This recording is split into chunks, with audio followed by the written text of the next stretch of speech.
Saludos. El día de hoy vamos a continuar con la práctica de simulación de ensambles.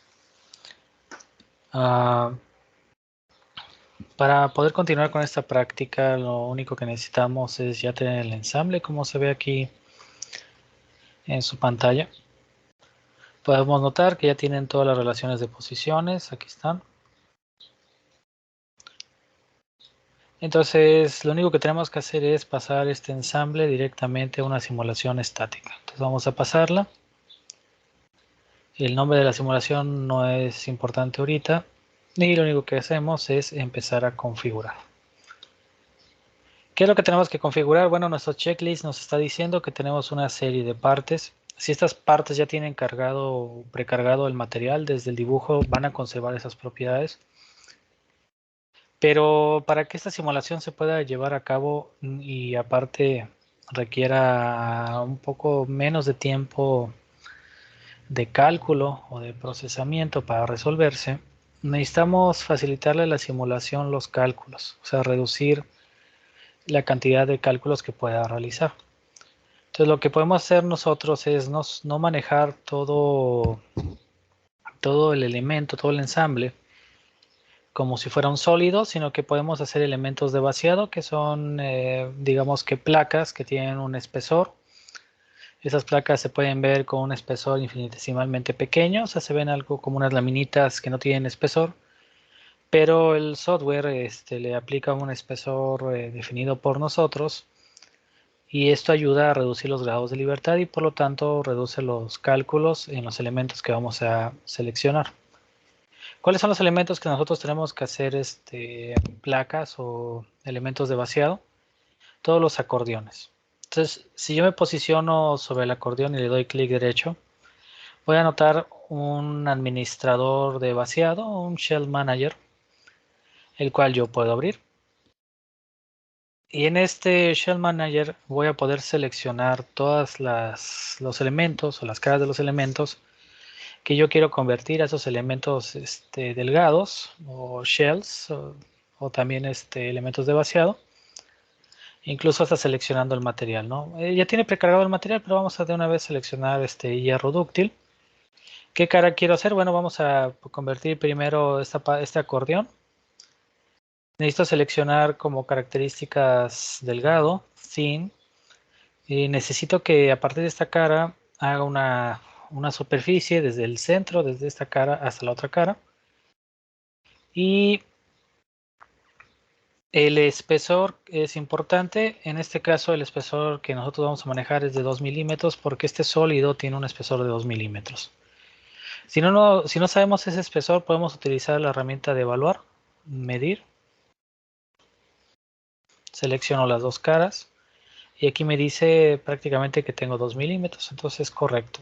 Lo que vamos a hacer es convertir este sólido a una plaquita. Le voy a dar a aceptar. Y aquí abajo pueden ver en la tabla que ya tenemos a este sólido como si fuera un elemento de vaciado. Vamos a hacer exactamente lo mismo. Voy a seleccionar el elemento. Voy a mantener las mismas condiciones, 2 milímetros. Aceptar. Voy a seleccionar la otra cara del otro elemento. Aceptar. Otra cara. Aceptar. Estos 4 elementos ya van a poder ser considerados como elementos de vaciado. Entonces ya podemos cerrar esta opción. Y ya hicimos la primera configuración de nuestra simulación para este análisis de la práctica, ¿no? ¿Cómo podemos saber si esto fue correcto? Si yo abro aquí el sólido del lado izquierdo, debería aquí aparecernos la opción de que se volvió un elemento shell. Por ejemplo, aquí por alguna razón no aparecen esas 4 opciones, ¿no? Entonces voy a definir el shell. Vamos a hacerlo con esta segunda opción. Voy a seleccionar esta cara. Aquí, esta cara. Los colores de las caras me dicen hacia dónde están apuntando. Por ejemplo, aquí dice que el color naranja es botón face, o sea, es la cara de abajo. Entonces, debería de quedar como verde. Puedo, si quiero, voltear las caras. Debería de cambiar el color. Vamos a ver si seleccionando esta cara les pone un color. Por ejemplo, aquí no lo menciona, pero no es necesario seleccionar estas dos caras. Borro una, le doy a aceptar y aquí sí me hizo el cambio. Aquí se ve el elemento sólido y al lado se ve que lo convertimos a un shell. Entonces tenemos que hacer lo mismo. No sé por qué en la opción anterior no me lo dio, pero pues selecciono este elemento. Tengo que considerar que son 2 milímetros, entonces ahorita nada más cambiamos esa característica. 2 milímetros y listo. Aquí vamos a hacerlo. Si yo quiero cambiar el espesor que le puse, puedo editar la definición. 2 milímetros. Listo. Vamos a vamos a definir esta cara. 2 milímetros. Aceptar. Voy a seleccionar clic derecho. 2 milímetros. Bueno, antes que nada vamos a asegurarnos que cuál es la cara que tengo que seleccionar. Es esta. Entonces vamos a ponerle 2 milímetros a esta cara. Listo. Ahora sí.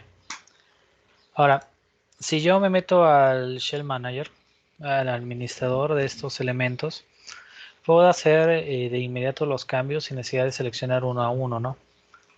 Y también puedo seleccionar, por ejemplo, si lo que quiero hacer es una superficie media entre la distancia que acabo de seleccionar. Eso significa que de la cara que yo puse va a considerar la otra cara. Y entre ambas caras va a poner como un eje de simetría que va a darnos el espesor. En este caso sería 1 milímetro hacia arriba y 1 milímetro hacia abajo, para considerar un espesor de 2 milímetros, ¿no? Hay que verificar que el material sea hierro dúctil, elemento delgado y las caras, ok, todo está bien. Nosotros ya convertimos esto a una placa o un elemento de vaciado. Y como les había comentado, para que eso suceda, tienen que ver que aquí la definición de sólido cambió, ¿no? En lugar de ser esta pirámide al lado de este elemento como sólido, vemos como unas pequeñas placas apiladas entre sí, ¿va? Otra cosa que tenemos que hacer para este análisis es configurar interacciones locales, ¿no? Hay una interacción local que es interesante, ¿sí? Que en este caso tenemos, por ejemplo, interacciones locales de bonded para todos los elementos que no seleccionemos. Todos los elementos que nosotros cargamos en la simulación siempre tienen en un ensamble esta condición de bonded precargada. Esto significa que las caras que están tocándose entre sí de varios elementos del ensamble van a tener interacciones específicas y en este caso específico van a ser caras que si se están tocando van a estar como ensambladas o lo podemos considerar como si fueran soldadas, ¿no? Si yo pusiera, por ejemplo, la condición de contacto, cuando dos caras se lleguen a tocar entre sí, van a ser porque tuvo un pequeño movimiento, pero nunca vamos a poder rebasar ese sólido. O sea, si una cara llega a chocar con otra cara, lo lógico sería que no la atravesemos por principios de exclusión de Pauli, pensándolo en química, ¿no? Pero también la simulación la podemos hacer como una simulación libre porque probablemente ese elemento no me interesa qué es lo que le pase. Entonces, por ejemplo, este elemento que estoy señalando, si llega a tocar cualquier pared del elemento de abajo, pues la simulación va a considerar que son como fantasmas y se pueden atravesar entre sí, ¿verdad? Dependiendo de qué tan importante sea esa condición para nuestra simulación, debemos escoger cualquiera de estos tres tipos de interacciones. Lo que podemos hacer es seleccionar la condición bonded o la original. Aquí no vamos a cambiar nada. Pero podemos hacer, si le damos aquí en interacciones de componentes, clic derecho, interacciones locales, interacciones selectivas de caras específicas de nuestra simulación, ¿verdad? ¿Qué es lo que yo quiero hacer? Quiero poner una condición de contacto o de unión. Si revisamos nuestro manual, vamos a verificar. A ver, aquí lo tenemos. Ok, tenemos los elementos, contactos, aquí están los de los pines. Acá, muy bien.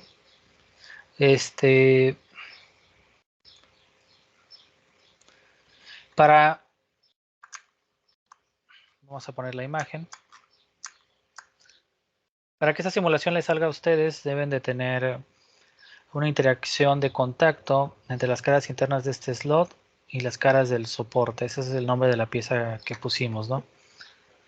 Entonces no importa cuál seleccionen primero, voy a seleccionar la del soporte y luego voy a seleccionar todas las caras alrededor del soporte que pudieran en algún momento moverse y tocar. Entonces, cuando exista un movimiento, no se van a poder atravesar y por lo tanto el estudio va a ser simplificado, ¿verdad? No va a haber movimiento, no va a haber muchos desplazamientos y por lo tanto va a ser más fácil resolver.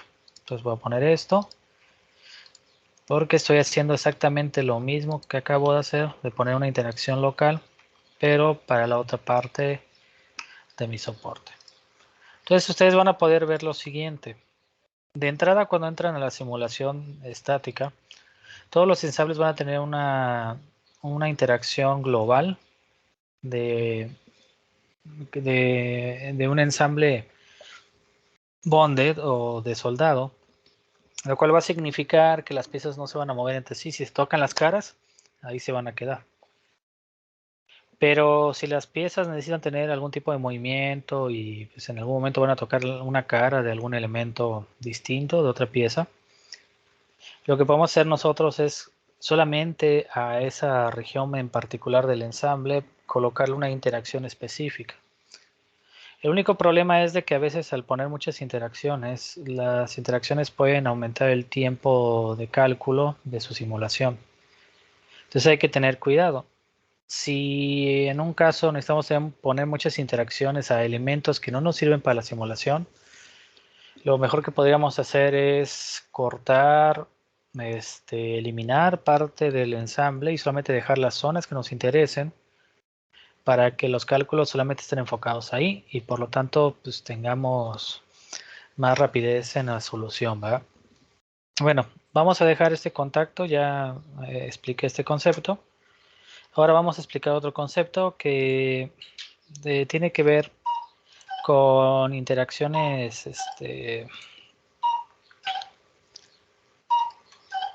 con un tipo de conexiones que se llaman de pin, ¿sí? Si ustedes revisan su práctica, les piden que en todos estos agujeros donde supuestamente debe de ir un pin o un tornillo para que exista el ensamble, le pongan una interacción de pin. Este conector de pin lo que hace es simular que tenemos aquí el pin y que este pin puede restringir ya sea traslación o rotación, ¿va? Aquí tenemos que activar la opción que dice rígido. Y tenemos que activar las opciones de que no queremos que exista traslación. O sea, es como si le pusiéramos algún O-ring aquí para que no se mueva. Y también queremos hacerlo lo suficientemente justo para que no haya rotación, ¿verdad? Entonces, para que esto pueda suceder, tenemos que escoger todas las caras cilíndricas en las cuales vamos a tener esta interacción. Entonces vamos a seleccionar todo esto porque es como si pasara el pin a través de todo este sistema. Voy a activar la tachuela porque hay que repetir esto 4 veces, entonces lo vamos a hacer. Le voy a dar a aceptar, ya se quedó esa interacción ahí. Vamos a hacerlo ahora aquí. Listo, vamos a irnos para acá. Le voy a poner de nuevo a aceptar, ya tengo las dos partes aquí de los soportes. Ahora aquí el soporte para la laptop también tiene una interacción de pin. Entonces vamos a ponerlo, aquí está abajo. Tengo, vamos a poner esta cara. Aquí adentro hay otra cara, no creo que haya una gran diferencia si la seleccionamos, pero vamos a seleccionarla y le vamos a dar a aceptar y vamos a hacer exactamente lo mismo con esta. Entonces vamos a hacer esto y esto. Listo. Entonces, recapitulando, hasta ahorita lo que hemos hecho es poner interacciones locales de contacto entre dos piezas que sus caras van a tocar y que no queremos que se atraviesen. Y también estamos poniendo 4 conectores de tipo pin para que no exista un movimiento entre la base y el soporte y por lo tanto la simulación se haga más compleja porque va a haber desplazamientos muy grandes, ¿verdad? Y algo también que tenemos que hacer con esta simulación es agregar fijaciones, ¿no?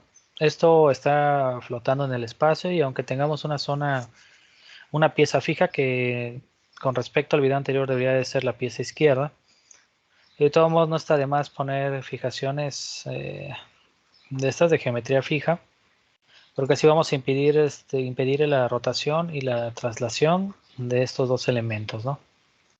Listo. ¿Qué más necesitamos? Bueno, esta práctica, aunque les dice ahí un valor específico, podemos nosotros calcular cuál sería la fuerza máxima que necesitamos nosotros aplicar para que este elemento falle, ¿no? Para poder hacer eso necesitaríamos primero colocar una fuerza en la dirección Y. Vamos a suponer que vamos a descansar una computadora y quiero saber cuál es la computadora más pesada que puede aguantar este soporte hecho con un hierro dúctil. Entonces lo que tengo que hacer es ponerle aquí y aquí unas fuerzas, pero tienen que ser normales. Escojo esta situación normal. ¿A qué plano? Aquí en el cuadro rosita tengo que poner el plano top. La dirección obviamente debe de ser hacia abajo, porque pues hacia abajo va a descansar la computadora, ¿no? ¿Por qué le voy a poner un newton? Porque voy a realizar un pequeño cálculo para obtener ese valor que necesito, ¿no? Entonces, bueno, vamos a recapitular.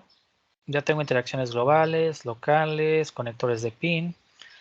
Tengo fijaciones en la base. Ya puse una fuerza de un newton que es paralela al eje Y.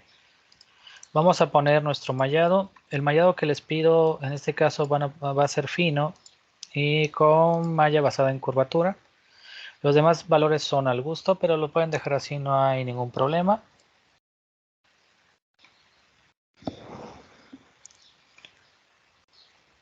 Y aquí es donde van a ver ustedes la magia. Si ustedes observan aquí, tenemos una cara a un pequeño plano. O sea, la pieza se volvió como una cara muy delgada. Y por lo tanto, pues los cálculos que tiene que realizar el software solamente van a ser en estos nodos y en un solo nodo. No va a tener que hacer nodos que están de manera tridimensional, ¿verdad? Entonces ya le quitamos un poco de peso a los cálculos. Ahora, si vemos todo lo demás es sólido, entonces todo lo que queremos nosotros de los datos deben estar sobre estos soportes y por lo tanto es donde nos interesaría obtener el resultado, ¿verdad? Entonces le voy a poner correr este estudio y a menos que no se me haya olvidado nada, pues ya nada más hay que esperar a que obtengamos el resultado, ¿verdad? Aquí, por ejemplo, hay unas gráficas que nos interesan ver. A ver, vamos a ver si sale aquí esta gráfica. Veo que no. Pero estas gráficas de convergencia son interesantes porque mientras están haciendo los cálculos se empiezan a obtener distintos valores y cuando los valores convergen en un punto es cuando ya se obtiene la solución, ¿verdad? Ok, aquí me está diciendo que hay un funcionador. Entonces vamos a ver aquí qué es lo que está sucediendo. Aquí en propiedades, sobre donde dice el nombre de la simulación, yo puedo cambiar el tipo de solver o solucionador con el cual puedo hacer el estudio, ¿no? Entonces puedo ponerle aquí manual, more solvers y direct sparse. Este direct sparse ayuda mucho cuando hay muchos desplazamientos. Esta es una forma, es un algoritmo para solucionar. Aquí, por ejemplo, le podemos poner que si hay desplazamientos muy grandes, pues lo considere en el cálculo. Y vamos a intentarlo de nuevo. Si no sale en este caso la simulación, nomás tengo que verificar el archivo que tengo aquí al lado. Pero pues el resultado sí se pudo obtener fácilmente hace un ratito, ¿no? Probablemente me habrá faltado algo. Ahorita veremos. Aquí, por ejemplo, dice que el solver falló, ¿no? Ok. Ok, no hay resultado. Bueno, vamos a verificar qué tenemos de distinto con el otro. Podemos ver nosotros que tenemos elementos shell. Vamos a verificar acá.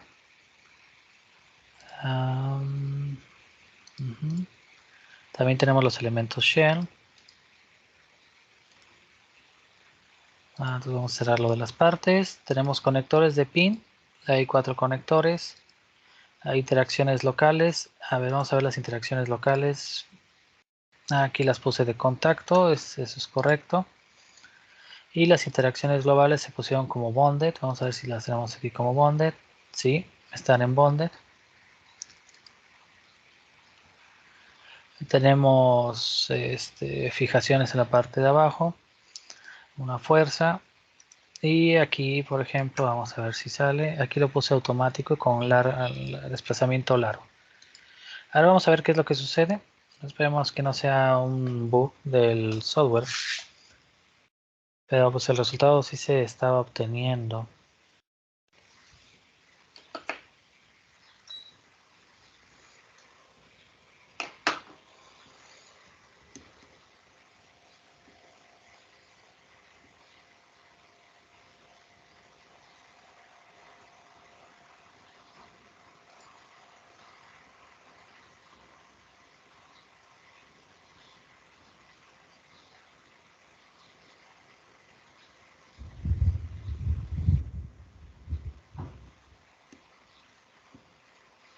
Muy bien. A ver, vamos a ver si lo carga.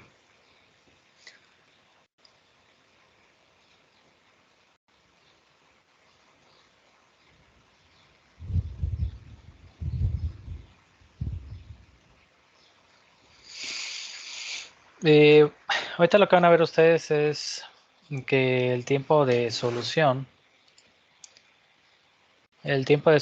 que van a tener no es muy grande si lo hicieron siguiendo el procedimiento que acabo de mencionar.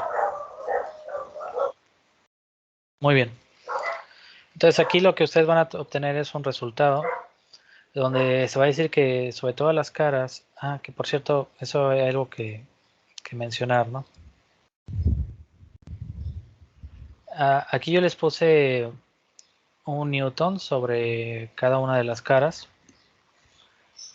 pero pues podrían poner este otro valor, ¿no? Para ello. Podrían ponerlo como por ejemplo que sea un newton en total. Si lo ponen en total, pues también podrían decir como que el peso se está distribuyendo de una masa sobre ambos soportes, ¿no? Entonces aquí pues vamos a dejarlo como que hay un newton en cada uno de estos soportes, o sí, vamos a dejarlo así para obtener el resultado. Y lo que me está diciendo es de que en ambos, por lo menos en este soporte, dice que el valor máximo de esfuerzo que se está alcanzando en megapascales es de 0.45 megapascales. Entonces vamos a hacer los resultados, los cálculos para el resultado.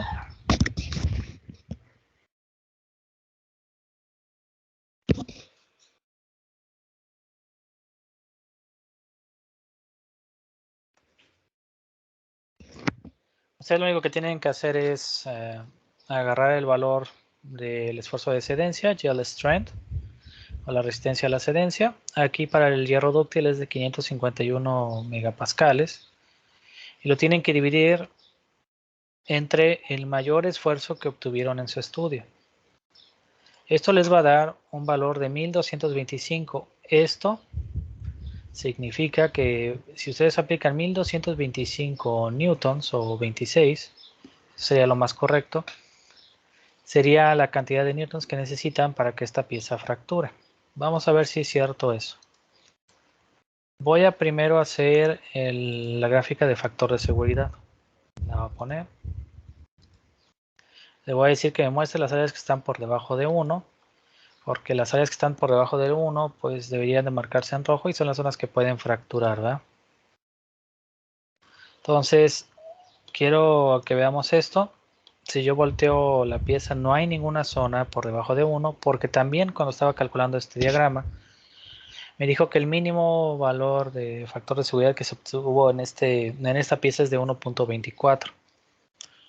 O sea que con 1 Newton sobre los soportes, mientras no obtengamos un factor de seguridad menor a 1, el soporte va a aguantar. Entonces voy a copiar este estudio. Todas las consideraciones son exactamente las mismas. De hecho, voy a eliminar el estudio que hicimos con anterioridad. Y este tercer estudio que tenemos lo podemos renombrar como fractura, digamos, que va a ser donde vamos a obtener la falla. Y según nuestros cálculos, si aplicamos más de 1225 newtons, esto podría fallar. Entonces voy a poner aquí 1230. Vamos a poner 1230. Aceptar. Voy a correr el estudio. No debería de tardar mucho, entonces vamos a esperar tantito.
Esperando que la simulación se pueda resolver. Si ahorita nos va a dar el resultado, pues vamos a obtener mayor cantidad de esfuerzo, y si viéramos el desplazamiento, pues también vamos a tener más desplazamiento. Entonces, pues como hay más esfuerzo, más fuerza en la simulación, y hay que calcular todos esos desplazamientos, pues el tiempo de simulación se aumentó, ¿va? En el anterior pudimos ver que probablemente 1 minuto era lo que necesitábamos para calcular, y en este caso estamos teniendo por el momento 3 minutos más o menos de espera. Y si también pueden observar, o si alcanzan a observar en el video, tenemos un uso de la memoria pues de algo considerable, ¿no? Vamos a revisar ese valor. Bueno, ya terminó, probablemente ya terminó. Entonces vamos a ver si es cierto que ya terminó.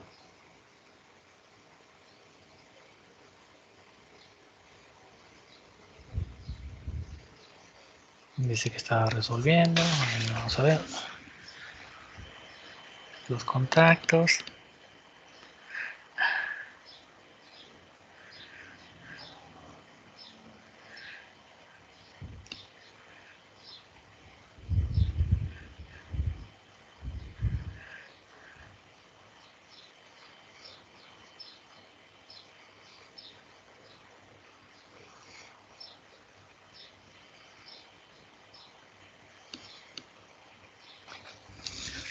Bueno, como todavía no termina, pues vamos a analizar la situación. Espero que ustedes puedan ver aquí mi administrador de tareas. Y pueden ver que el CPU está entre picos del 0 al 100% por cargar el administrador. Pero en cuanto a memoria, pues estoy ocupando casi 10 GB de memoria RAM. Suponiendo que el sistema operativo usa las 8. Para poder hacer este cálculo tuve que ocupar casi 2 GB de memoria RAM, ¿no? Si ustedes tienen menos memoria que yo, pues les va a costar un poquito más de tiempo hacer esto. Pero, ¿qué es lo que podemos observar aquí? Aquí lo que estamos observando es que el esfuerzo máximo en el soporte ya incrementó a 566.32 megapascales. Y vamos a ver el factor de seguridad, a ver si nos lo puede calcular. Podemos ver aquí que al aplicar este valor que está por encima de lo que calculamos en newtons, y este soporte ya podría empezar a presentar algún agrietamiento o fractura, o considerando que esta es una simulación estática, ya empezaría a tener deformación plástica, ¿no? Una deformación permanente. Solamente por ponerle esa cantidad de newtons, ¿verdad? Ahora, si nosotros consideramos el cálculo de newtons a kilogramos, 1230 newtons entre 9.81, me parece que sí es eso. Estaríamos 125.5 kilogramos que depositemos sobre este soporte para que empiece a presentar un tipo de deformación, ¿no? Entonces este soporte puede aguantar hasta eso. Una cosa que tenemos que recordar es que no estamos considerando la gravedad. Estamos considerando que esto pues, está así libre. Si nosotros quisiéramos poner efectos de la gravedad o algún tipo distinto de efecto, aquí en cargas externas, pues aquí viene lo de la gravedad. Entonces nos está diciendo que podemos aplicar esa carga de gravedad sobre todo el elemento. Podemos poner el sistema, podemos poner direcciones, ¿verdad? Aquí, no sé, sería ya un ejercicio para ustedes que ustedes consideren esto de la gravedad.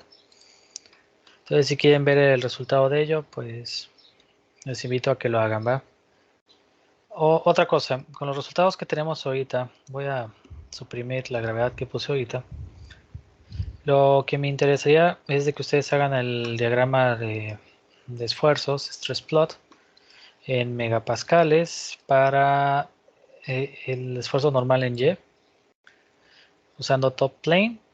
Acuérdense que es escala verdadera, máxima notación en científico, en flotante 2, asegurémonos que es megapascales, sí, y lo voy a poner. Listo. Entonces el esfuerzo que se va a crear sobre normal al eje Y va a ser también de 548.48 megapascales, ¿verdad? Teniendo este diagrama de esfuerzo en Y, el de factor de seguridad y el diagrama de von Mises, van a poder tener ustedes los resultados que necesitan para poder terminar esta práctica. Espero que con esta guía puedan terminar la práctica el día de mañana. Pueden ver que no necesitamos mucho tiempo para acabar. Entonces les deseo lo mejor y espero que les haya gustado toda esta serie de prácticas para este semestre, ¿no? Entonces ahora sí me despido. Saludos y hasta la próxima.